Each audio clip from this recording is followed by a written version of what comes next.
Oh, that's his name. It's Irish, so I know it's not pronounced how it's spelled. Q. Culane? I think. Culane? I think it's Culane. I'm not sure, though. Like, I'm really not sure. Uh, Lawful neutral. Oh, cool. He's more similar to me then. I'm just a neutral person, to be honest. I'm really fucking neutral when it comes to stuff like, what's good and bad. Just whatever feels right, right? I have no idea who his master is, of course. Strength B, endurance C, and agility A. Luck E. Wow, he is incredibly unlucky. Magical energy C.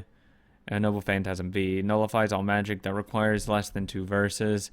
Cannot block large scale magic such as great magic and ritual magic. Details. The great hero of Ireland. Oh my god, this is so long. A half god, half human, a hero born of the light god Lua and Dektyr? Dekhyatire? This is, oh, I'm going to get all of these names wrong. God damn. I'm sorry to anyone who's from Ireland, but I can't pronounce your fucking stuff. The sister of King Connor of Ulster, who appears in the legends of Ulster. His childhood name was Satanta, and it was prophesied from a young age that this child would live as a hero. Cuchulainn means Hound of Cullen. Cullen? Cullen? Sure.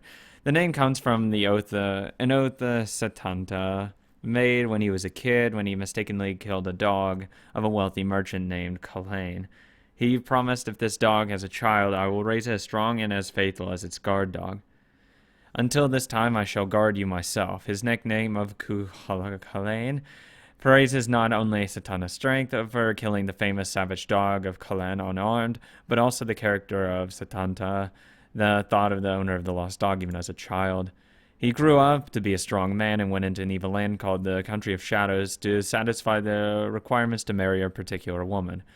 He overcame many difficulties and reached the Country of Shadows. He was well liked by the ruler of that country, the witch Skethech, and he trained under her and learned many sorceries and techniques. He obtained the cursed lance at Gable, again later became the symbol of Cuchulainn, and he left this Country of Shadows. I have no idea if I'm pronouncing any of these names right. I'm presuming I'm not.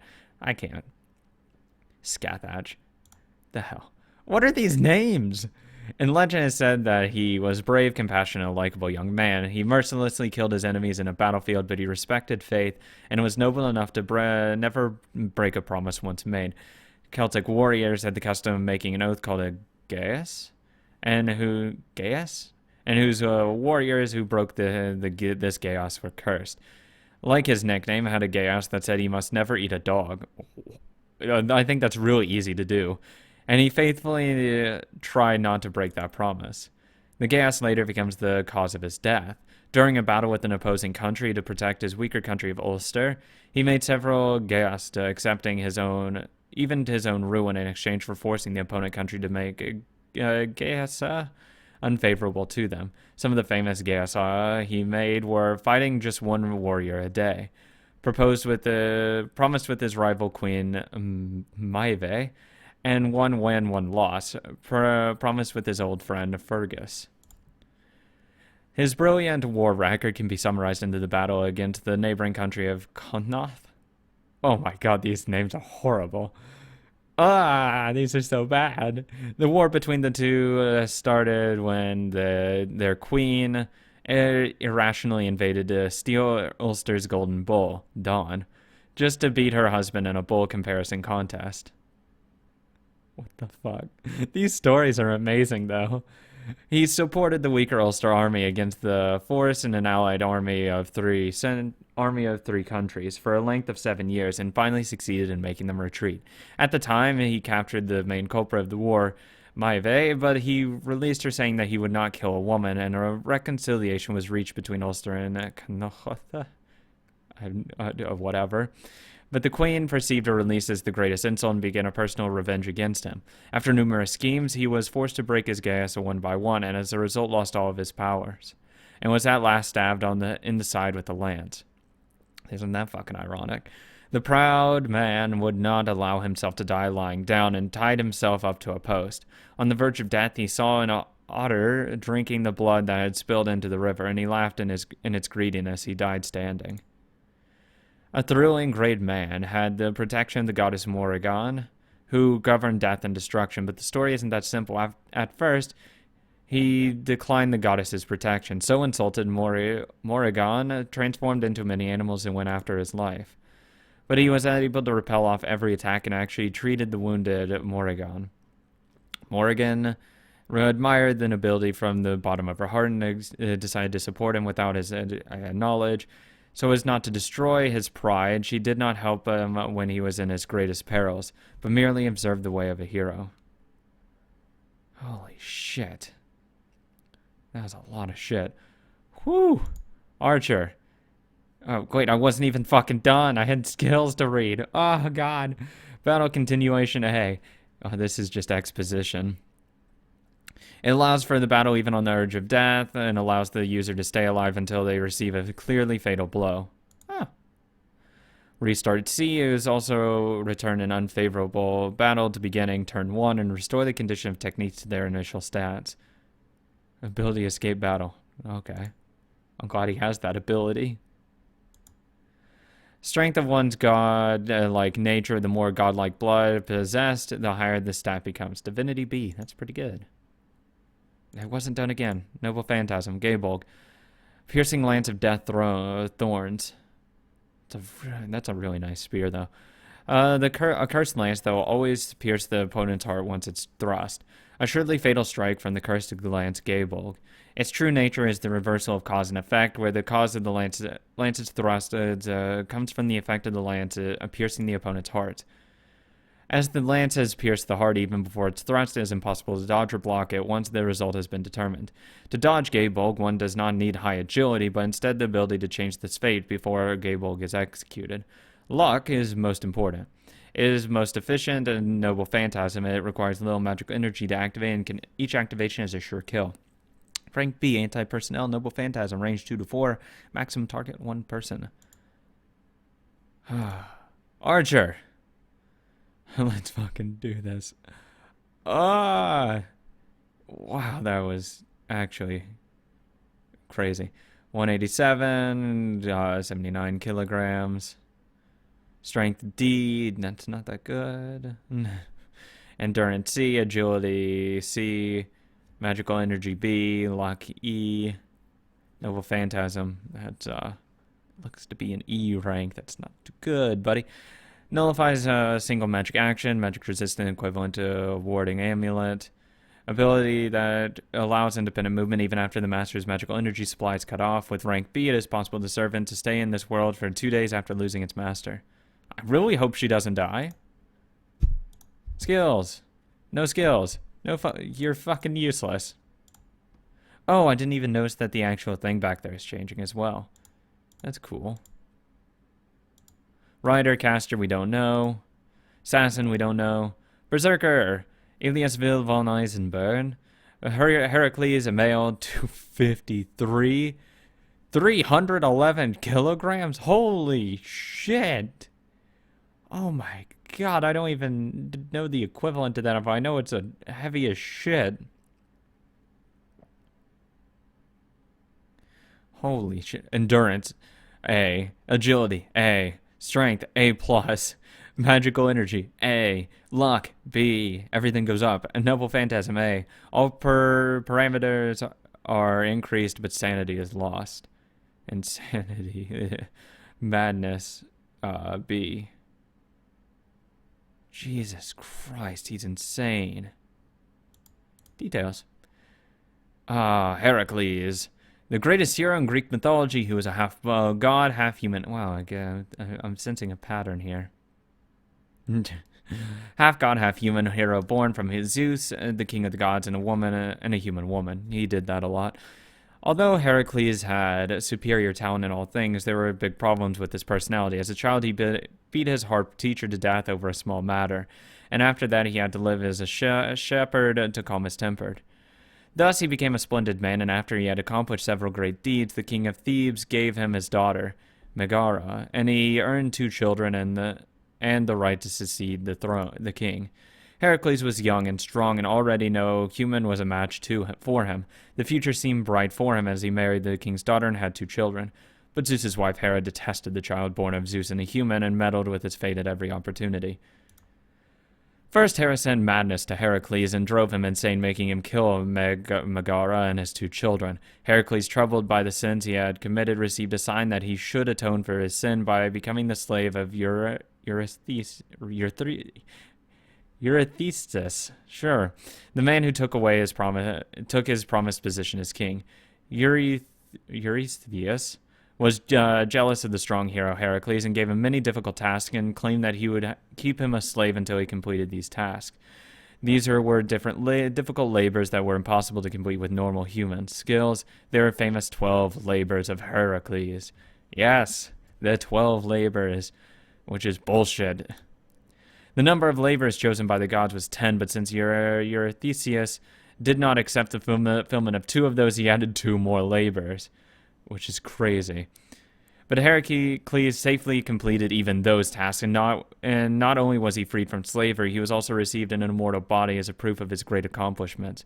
The greatest hero in Greece, this was the beginning of the great hero Heracles, who single-handedly achieved great deeds equaling those of the Trojan War and the Agro expedition. But the rest of Heracles' life was again full of madness. Hera's hatred was endless, and Heracles, who should have been immortal, was killed by poison by one of his wives. The great hero, equally matched with the sun god even as a human, was in the end slowly killed by the persistent jealousy of a goddess. At the point of death, Heracles burned his body with contamination with poison and trusted himself to Zeus's judgment. It is said that the gods in a conference approved of Heracles' great deeds and prepared a seat in Olympus after his death and worshipped him as a god. Heracles went insane many times in his myth, but he really was an excellent warrior who could handle any weapon. He has the attributes to become any of the 7 classes except caster, and the greatest noble phantasm in his possession is a bow and arrow he obtained in the 12 labors called Shooting 100 Beasts and 9 Lives. Yeah. Overpowered. Battle continuation A. The ability to stay alive allows for the battle even on the verge of death. They receive a clearly fatal blow. Avoidance of danger by 6th sense and instinct. Bravery plus A. Ability to ignore any mental interference such as coercion, confusion, or illusions. It is also the effect of increasing damage and fighting unarmed. But since he has gone mad through his class ability, he cannot use this skill. That sucks. Divinity A, strength of one's gods, higher the stat. As the son of Zeus, the leader of the gods, and having been accepted as one of the gods after his death, the divinity of Heracles can be said to be of the highest class. The immortality gained from the blessing curse of the gods. The body becomes strong armor, nullifies any attack rank B or below. Anti-personnel, target 1 person. Well, I mean, his noble phantasm should be his 12 labors. And him being immortal because of said 12 labors. Still need rider, caster, and assassin, so we're a little bit over halfway. Not bad, though. Whew, God, that was a lot to read. Any weapons? Actually, that was, besides that, I know I already read that, but eh. Holy shit. Man. The clock ticks in the silent living room. I still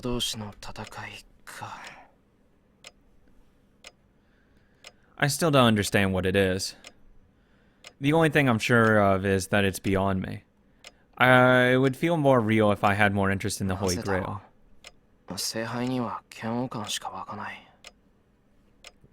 Because you don't want anyone to die and you're idealistic in that way? A Grail said to make wishes come true. I don't know what kind of a thing it is, but if it's an artifact that can even summon these things called servants. It might not go as far as granting any wish, but it should have more than enough value for any magus. It said it can grant any wish, though, so it better grant my wish. But still, I'm not interested in it. I am. It's true that I'm dubious about its reality, but accepting that easy way to reach a goal feels like cheating myself. それに選定方法が戦いだっていうのもタチが悪い。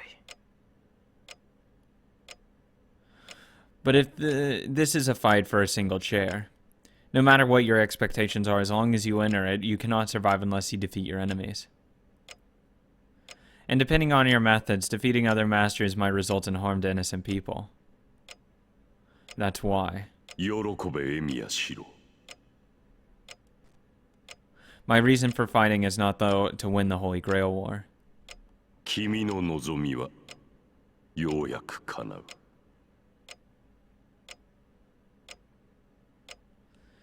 It is to stop those to win, who would try to win it by any means possible.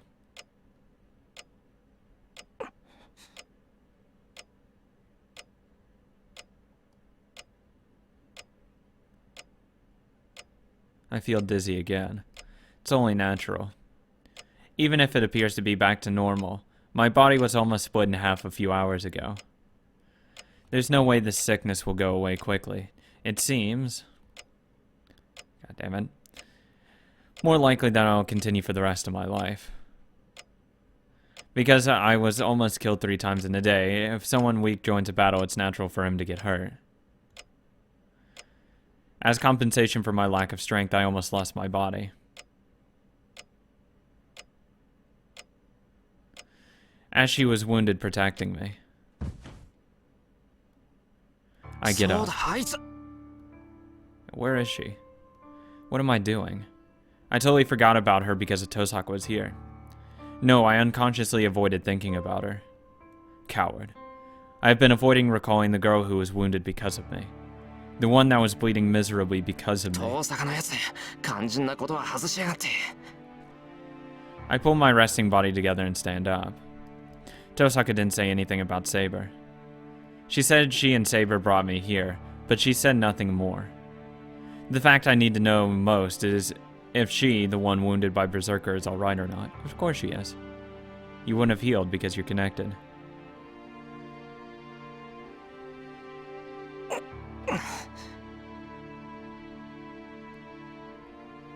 I look through the house, bearing the dizziness.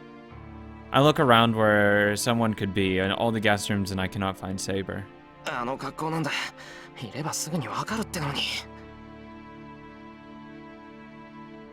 There's no sign of the brave, armor-clad Saber anywhere around the house. Tosaka said servants can become spirits, but I can't do that. No, first of all...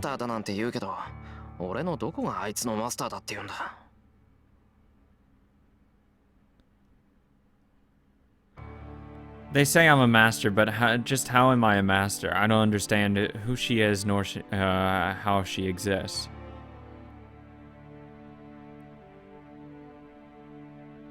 This is like a new soldier being given a tank. Well, the lucky thing is, this tank has an autopilot functioning. Even if the driver is terrible, the tank will fight on its own. Angry at my thoughts, I hit my head against the wall. That's probably not a good idea.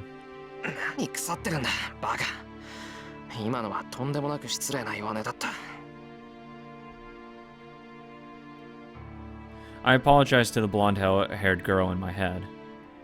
Now I feel like having to find her and confirm her safety.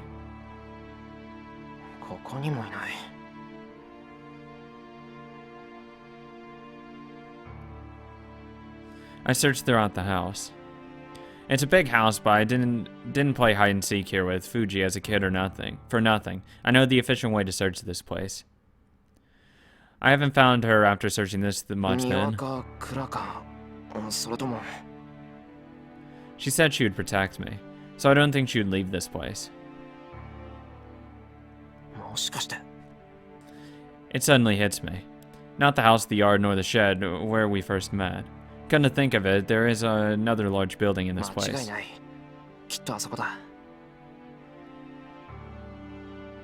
I hurry. I head to the dojo separate from the main building.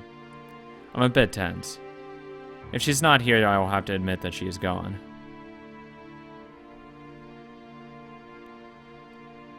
That makes me realize the inconsistency. Even though I know nothing about her, I want her to stay.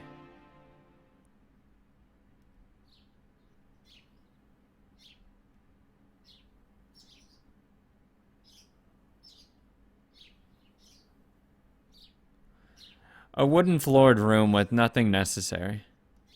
The dojo built only to train oneself in. In this silent place in the faint sunlight.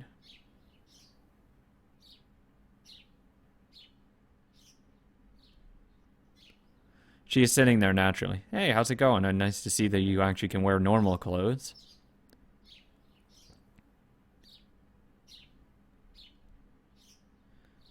A space filled with tranquility.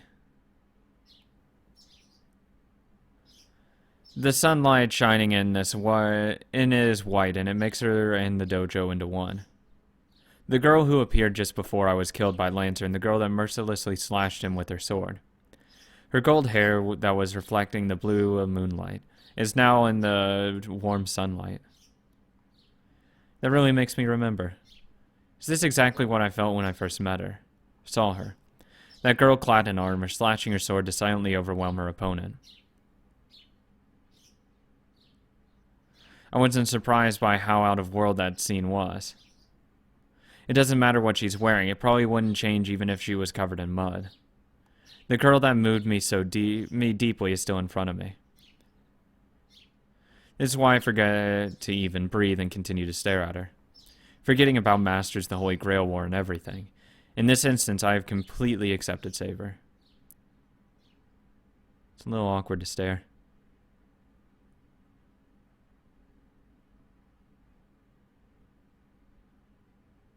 I do not know how long it was.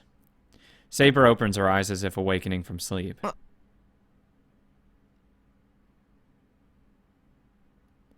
My disappointed voice echoes throughout the dojo. Saber stands up, perhaps noticing the sound. I walk towards her, still not knowing what to say. That is true. How are you doing? A calm voice, her voice echoed through the dojo as if permeating it, is surprisingly suited to this place. ついさっき目が覚めた。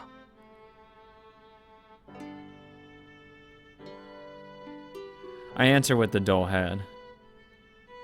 シロ、顔色が優れないようですが、やはり体調は悪いのですか? I really thought I actually misread that at first. 違う、体調はいい。すごくいい。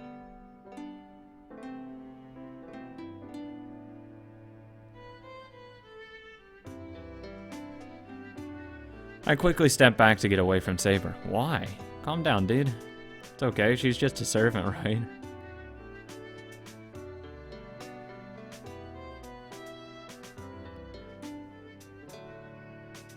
Looking away from Saber, who is tilting her head questioningly, I calm down my pounding heart. 落ち着け。何緊張してんだ、俺は。I don't know. You're making this way weirder than it has to be. I take a deep breath, but it doesn't seem to die down quickly. In fact, I don't think it ever will. なんだって着替えてるんだよ、あいつ。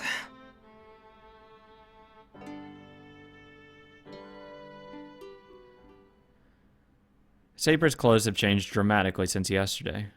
I don't know, maybe because wearing a bunch of armor is a little awkward sometimes. She's wearing normal clothes, completely unlike her armor. It's rather unexpected, and I'm troubled by it. She is terribly beautiful. I thought I figured that out yesterday, but it really hits me now. シロ、 I tense up the moment our eyes meet. But I didn't look for her so as to not talk to her. I'm troubled, but I can't stay quiet セイ forever. バーだったよな。こうやって落ち着いて話すのは初めてだけど。I make up my mind and talk to her. And then? シロ、話の前に昨夜の件について言っておきたいことがあります。 She's gonna tell me how stupid I am for going to protect her, I guarantee it. She interrupts my words with the sullenness that makes her earlier calmness seem like an illusion. いいけど、なんだよ、話って。ですから昨夜の件です。シロは私のマスターでしょう。そのあなたがあのような行動をしては困る。戦闘は私の領分なのですから、シロは自分の役割に徹してください。自分から無駄死にをされては、私でも守りようがない。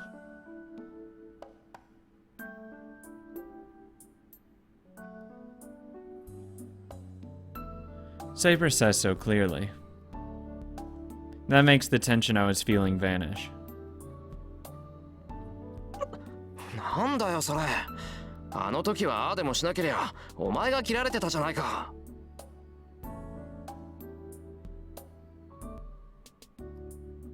その時は私が死ぬだけでしょう。シローが傷つくことではなかった。繰り返しますが、今後あのような行動はしないように。マスターであるあなたが私をかばう必要はありませんし、そんな理由もないでしょう。She speaks plainly. She's speaking so practically that... バカ言ってんな。女の子を助けるのに理由なんているもんか。I replied unconsciously.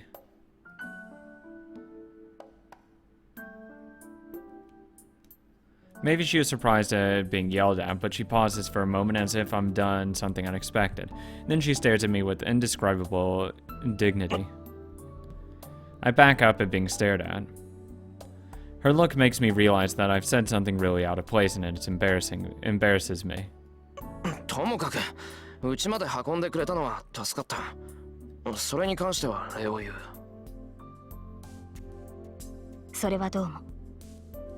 サーバントがマスターを守護するのは当たり前ですが、感謝をされるのは嬉しい。シローは礼儀正しいのですね。いや、別に礼儀正しくなんかないぞ、俺。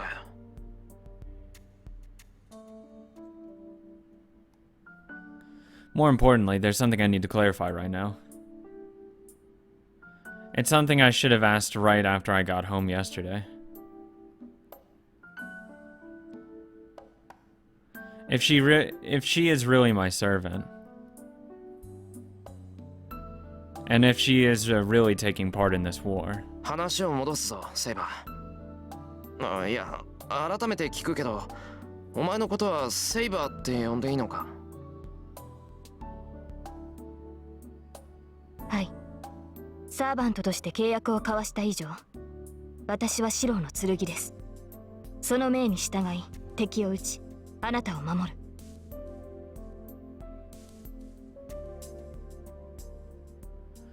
Saber says so without his slightest hesitation. There's no reason to question her about it. 俺の剣になるか。それは聖杯戦争とやらに勝つためにか。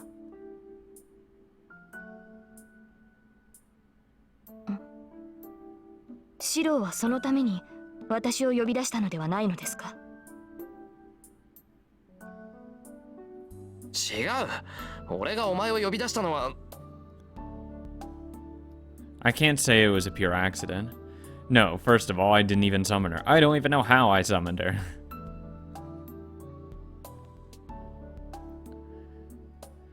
She just appeared when I was in danger and saved me with her own decision. The result is the situation we are in now. I became Saber's master and I was dragged into this thing called the Holy Grail War. Not one bit of it was my intention. Who cares?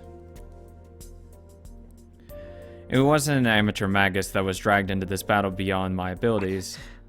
どの道戦うしかないって覚悟はしたんだ。今さら泣き言なんて言ってられるか。I shake my head lightly and stop whining. That's it. I said I will fight, so I cannot even talk about running away. This will be the last time I talk about or think about whining. No, it won't be. No matter how the decision came, I have decided to fight. I guarantee he'll still whine and complain. いや、なんでもない。けどセイバー、俺についても勝ち目は薄いぞ。俺は遠坂みたいに知識も力もないから、明日にでも昨日みたいなことになりかねない。それでもいいのか？